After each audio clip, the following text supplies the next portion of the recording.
আনতা সদিক রাজুলিন ইয়াকযিবু দাইমান, এই বাক্যের তারকিব কিভাবে?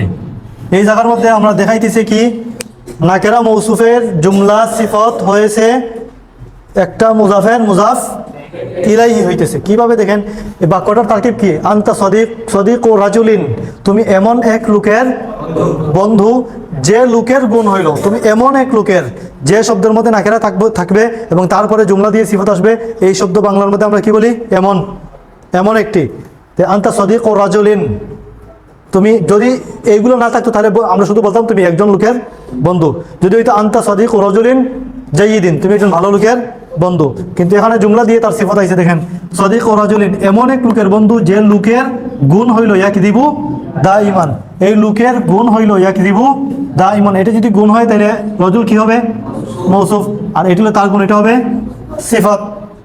পরে এই মৌসুফ আর সিফত মিলে দেখেন সদিক ও রাজুলিন, সদিক ও মুজাফ, রাজুলিন মুজাফিলি হবে না? তাহলে মৌসুফ আর সিফত মিলে হবে সদিক ও মুজাফের মুজাফ ইলাইহি। তাহলে তার কি হবে? আনতা মুবতাদা, আনতা মুবতাদা, সদিক ও মুজাফ, রাজুলিন মুজাফ ইলাইহি। কিন্তু আমরা সরাসরি এখন মুজাফ ইলাইহি বলবো না, কারণ রাজুলিনের কি আছে? সিফত আছে। তাহলে তাকে আমরা আগে কি বলবো? যেহেতু তার সিফত আছে তাকে আমরা বলবো মৌসুফ। সদিক ও মুজাফ, রাজুলিন মৌসুফ, ইয়াকযিবু দাইমান, এটা জুমলা। জুমলা কি হইল? জুমলা ফেলিয়া হলে হয়, এটা হলো সিফত। পরে মৌসুফ আর সিফত মিলে হলো মুজাফ ইলাইহি, কার? সদিক ও মুজাফের। পরে এই মুজাফ আর এই পুরা মুজাফ ইলাইহি মিলে হলো আনতা মুবতাদার খবর। তাহলে তারকিব কেমনে বলবেন?